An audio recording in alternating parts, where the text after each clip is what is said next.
What's the most important thing that a diaspora minister should be out to accomplish? Empower Jewish identity. I'm putting you in a tough spot. I know that. No, I think we can do better, that's for sure.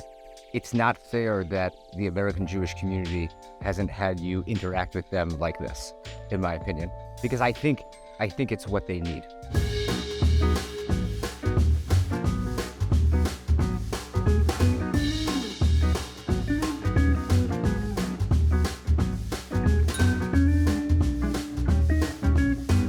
Hi, welcome to Wine with Adam. I'm your host, Adam Scott Bellos, and today we are filming live in the city of Jerusalem from the Jerusalem Theater, the new beautiful building that graces the Golden City of Jerusalem. Today, I have a very, very special guest, my very good friend, minister in the Israeli government, Minister of Diaspora Affairs, Amichai Chikli. Amichai. Shalom, shalom. Thank you for coming. Thank you for having me. Oh, it's such a pleasure. Before we get into everything, we're going to open up a bottle of wine, and you're going to tell me how it tastes and what you smell, what you think. So even though I haven't introduced you completely yet to our viewers, you are from the kibbutz in where this winery, the Jezreel winery, is located. Amen. And today we are going to be drinking the 2020 Carignan from the Jezreel winery. L'chaim. L'chaim. L'chaim. Amichai, 41 years old, married, Amen. husband, father of three, former member of Golani, member of Shayetet 13, Shayetet 13, which is somewhat like the Navy SEALs, correct? Okay, you have a master's in security and diplomacy from Tel Aviv University. You are currently the minister of the diaspora. What's the most important thing that a diaspora minister should be out to accomplish? The challenge today is the ministry of the diaspora is Jewish kids. How can we make Jewish kids involved in Jewish identity? How can we make sure they hear a nigun, they open Siddur, they know something about the history of the Jewish people, about the Zionist movement? So, what is the threat to Jewish identity that is coming from the outside? You're asking me what is the threat? I would say assimilation, anti-Semitism. Assimilation is coming from within. Right. You mentioned new anti-Semitism, the BDS. So it's an attack. Yeah. Not by bullets or missiles. It's an attack Or a rocket. on Jewish identity. An attack on identity and a weak identity. That's why it's a dangerous moment, and it's all connected to what we're seeing on the political, cultural dimension, and that's the challenge. It's a serious crisis. And in serious crisis, you need to have a serious effort to regain control and to win. So would you say your goal as minister of the diaspora is to help the Jewish people regain control? Empower Jewish identity. Because today, this is something that young Jews in U.S. campuses are escaping. They don't want to be identified as Jews because they can be attacked for being Jewish, for being openly Jewish, for admitting that they love the state of Israel, that they care about Zionism. And yes, I know Israel is not perfect, far from perfect. The government is not perfect, far from perfect. But eventually, we don't have another state. We don't have another people. We have many challenges. It is the 75th anniversary of the State of Israel. And for the sake of our children and for the sake of the future generation, we need to cross this challenge and to cross it successfully. You grew up with a father that was a Masorti rabbi, okay, which means that you were probably more educated, if I'm correct, on tradition and values and ideas more so than observance, which means that the overarching nuance of things were probably hammered into you in terms of collective peoplehood. Does that help you in the role that you're... Very much. So Judaism in America and Judaism here in Israel, it's its difference. First of all, Judaism in America is outside of politics. Judaism in Israel is, and politics, it's all together. Israel is far more tough country. Yes. In terms of the reality. Yes. Far more conservative, far more connected to the idea of nationalism, far more local, far less global, far less into tikkun olam, far more into tikkun ha'am. Yeah. Like much more so. And I'm very happy that it helps me, because here in Israel, people are very afraid of the liberal streams of Judaism in the U.S. Most of them, they are not aware of the size of liberal Judaism outside of the state of Israel, and they are very alienated, and they are a bit afraid, I think, of this form of Judaism. And me myself, I consider myself to be a simple Jew. I'm not in any specific stream. I'm very connected to Judaism, but I'm not identifying with any particular stream. But I'm very open, and to anyone can express his Jewish identity the way he wants. I would like to know, and I think there's a lot of people that would like an answer to this question. Ken. As Minister of the Diaspora, you oversee a majority of the projects that are meant to go out to the diaspora, enhance Jewish identity. You oversee a number of different organizations as well. So what I would like to know personally is, how can you regulate wasteful spending in the Jewish world? Jewish philanthropy is a $6 billion industry annually. There are many initiatives being launched, but we don't see any measurable results from these initiatives. We don't see an increase in Aliyah. We do not see an increase in Hebrew speakers. Okay, what can be done to help prevent not only wasteful spending on these types of projects, but also smarter investment in communities? I'm putting you in a tough spot. I know that. No. I think we can do better. That's for sure. I've learned in the few months in the office that there are actually extremely effective projects, and I can mention some of them. And there's a deep learning and research about these organizations, and we do see results. We see momentum is a very powerful initiative. We see projects like Route 1, like Taglit. There are powerful projects, very powerful projects, and with great results. But yes, I think the way I see the Ministry of Diaspora is like I've been the head of venture capital. That's a very interesting way to put it. That's how I look at it. And I'm responsible as a Shaliach of Am Yisrael to make the best investment for Am Yisrael and for Jewish future generations. How important is Hebrew for the diaspora? Crucial. We are a nation that made out of letters. There is no Judaism without Aleph Bet. There is no Judaism without the Siddur, without the Tanakh. Here's my next question. Ken. How do you create a demand for Hebrew? And so I was trying to suggest that first we need to answer, why should bother be a Jew? Only then you can go to Hebrew. We are living in a generation where you can choose identity. You can switch identity. You have a constant... You can choose your gender. You can choose everything. You can everything is open, and there is endless information that is washing reality. And it is very, very hard to determine who you are. Who am I in this world that allows me to be anything, anytime? And I think that the question is, why should I bother? Why should I care about Judaism? Why? Why is it relevant? Why not just, I'm just a human being, a globalist creature who believes in Tikkun Olam, and that's it. And I think that here, it's a philosophical question, and I think that Judaism was never more relevant than today.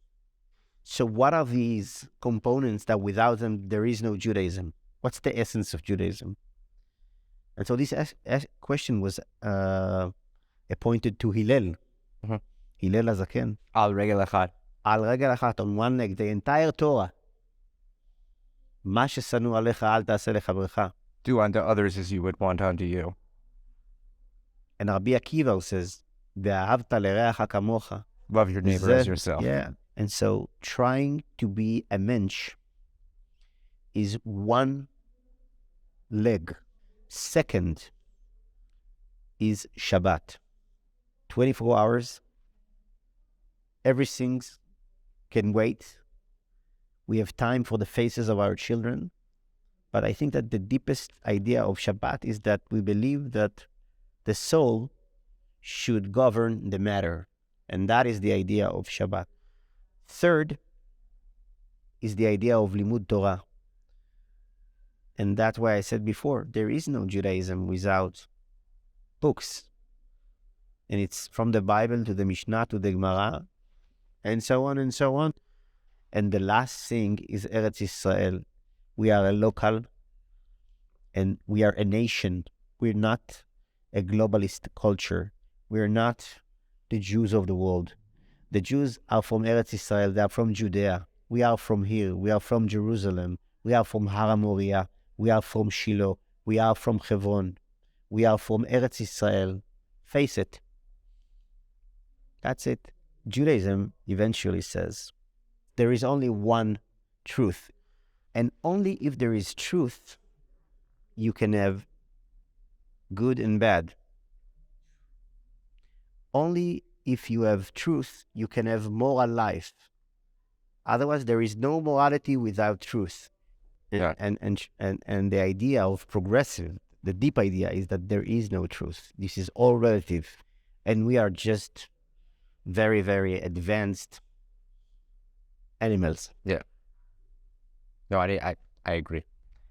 And I'm saying... I never say that I agree on but I agree. And Very much so. I'm saying if you are a Jew, you will never agree to the idea that says that we are just advanced animals. It's not fair that the American Jewish community hasn't had you interact with them like this, in my opinion, because I think it's what they need. I say this with interest in the last 3 years when you were a member of Yamina. I think a lot of people would like to know what was going through your head when you decided to help bring down the national unity government.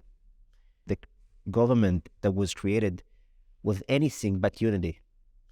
It banned the entire Masorti public, the Likud, and the Haredim, and the Datiim, and they made a government with the entire left. Were kept outside because it basically broke the contract with the voters. Our agenda was a right-wing agenda, was to establish a Zionist, a right-wing government. I said, look, it's a democracy. We represent the voters. We cannot cheat the voters. We cannot deceive them. We cannot betray them. So do you think that betrayal of trust led to the rise of extremism in Israel, especially on the far right now? Well, absolutely, because eventually we had many elections and political instability. And I think that the weakness of the former government was that huge parts of Israeli society were not represented. And it was not close to a unity government. But now we need to be very honest. We are facing a similar problem with this government because the entire center and the entire left is out. And that's also... that's fascinating to hear you say that and admit that. And it creates instability, political instability. And it's true, but it was not our choice. So Bibi is banned. Right. The Likud is banned. And therefore, you're unable to create a centrist coalition. I want a right-wing coalition, right. But I think... a center-right. Center-right, yeah. I think, is where the majority of the public is staying. Speaking about Netanyahu, there is no leader comparison. Yeah, and it's a different scale. Yeah, in terms of his capabilities, his English, his intellectual, and his political power in the masses. To suggest that he wants to have a dictatorship, that's the greatest joke. You just couldn't bring the masses with you. You couldn't bring the people with you. More than 2 million people voted for the right-wing parties. All knew who is the leader of the right wing. There's no debate who is the leader. Unlike the left, center left, they don't really have a leader. They don't have a leader, and they don't have a leader that can consolidate. No, yes, Yair Lapid is I don't really get the message. What's his message? It's I'm not Bibi. Yeah, I'm not. Just not Bibi. It's like an immature, a grown-up baby. Do you think the way that he's playing politics right now is dangerous? Wow, extremely dangerous. Yes, because I do find he's undermining the legitimacy of the government, in the sense that everything is kosher to bring it down, meaning they want to see chaos in order to bring down the government, no matter what will be the outcomes, no matter what would be the results, to create unhappiness. And basically they're leading a rebellion against a legal government and not a political protest. And I'm speaking about Lapid, and I'm speaking about Ehud Barak. I'm not speaking about the average citizen that goes with a Israeli flag and is concerned about the reform. That's absolutely legitimate. We are a democracy. I'm happy that people can go and protest and express their feelings. That's perfect. I'm going to ask you my final question. It's what I ask every single person that comes on this program. And I think you're very fit to answer this question. Sure. I'm getting ready to be a bar mitzvah. If you could sum up everything that you've learned in one sentence, what would it be? Let's keep it for Friday. Oh, that's so not fair. That's so not fair. But fine, on Friday in Hanaton at Yekev Emek Jezreel. Yeah. Let's do L'chaim. L'chaim. L'chaim. We will continue in another location at the Jezreel Winery in about 72 hours. L'chaim. Hi, welcome to Wine with Adam. I'm your host, Adam Scott Bellos, and we're here for round 2 of Wine with Adam with Amichai Chikli. Because for some reason we didn't get to finish our interview. It's too much wine for 1 week. Is it really too much wine for 1 week? Like, you can never... Today, we are drinking the Syrah right now from Jezreel Valley Winery. Before, we were drinking do you remember? The Carignan. The Carignan, which is, by the way, another excellent Mediterranean grape here at the Jezreel Valley Winery that they make. Just to start off, so as like the Minister of Diaspora Affairs, you're ready to sit down and try to fix... I'll sit down with everyone. And like, what would you say is like the first thing that you want to fix? Real quick, just top of your head. First thing. The first thing we need to fix is the basic Jewish education.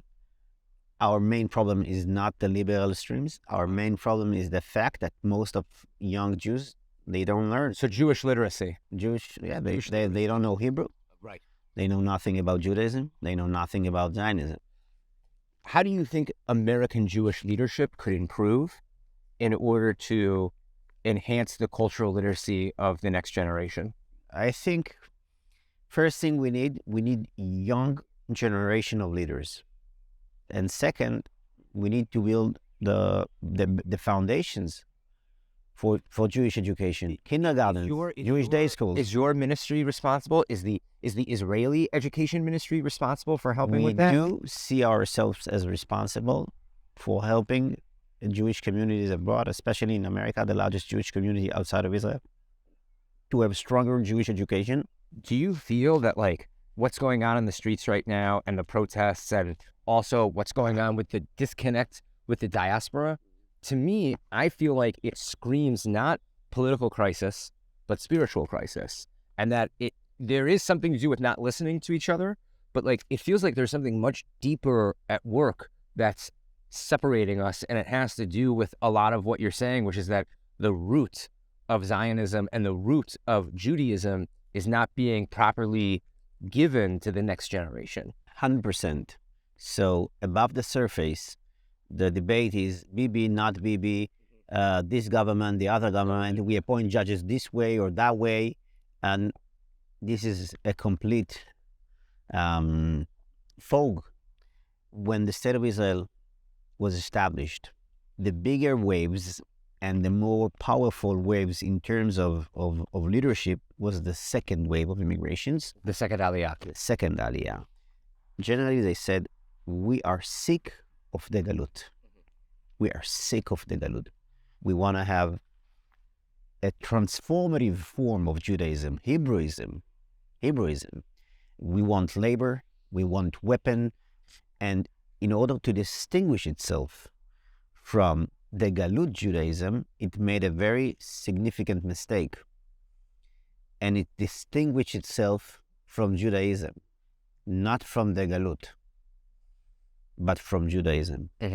And so that was the creation of a new identity. Today we call it the Israeli identity. And the protest has been between the Israeli identity and Jewish identity. But don't you think that's a little unfair? That's the reality. Don't you think that's a little unfair? Like, that's almost breaking it down to be like the religious people are on one side and the seculars. It's not just because there are religious people in the protests right now. The core of the protest is secular, secular extremists. The more secular you are, the more you're closer to the core of the demonstrations. There are many reasons for demonstrations, the judicial reform, against Bibi, against the government. I think we have many problems in the government. I don't think that the government is perfect. Far, far away. So you're not saying it's totally black and white. It's not totally. This is the core of it. But I think it's a little simplistic.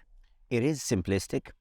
I'm just saying that this is the core. The core. That's the core. Above it, it's like an onion. Right. You have many, many things. It's all true.